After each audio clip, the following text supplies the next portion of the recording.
Seorang ibu-ibu digotong petugas di stasiun Tanah Abang karena ketahuan mencopet. Beredar sebuah video yang memperlihatkan seorang perempuan paruh baya digotong oleh petugas stasiun KRL di stasiun KRL Tanah Abang. Dalam video yang diunggah pemilik akun Instagram @info_jakarta_pusat, perempuan berbaju coklat itu digotong oleh 3 petugas peron stasiun.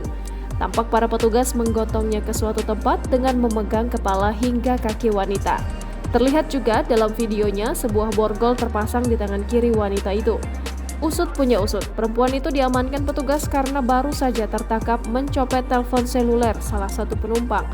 Dikutip dari kompas.com, manajer External Relation dan Corporate Image Care KAI Komuter Leza Arlan membenarkan kejadian tersebut. Leza mengatakan pelaku mencuri ponsel milik penumpang lain saat berada di gerbong kereta. Lebih lanjut, ia menyampaikan terduga pelaku seorang perempuan yang diduga melakukan pencurian sebuah handphone milik pengguna lain. Jangan lupa subscribe, share, komen, dan like ya!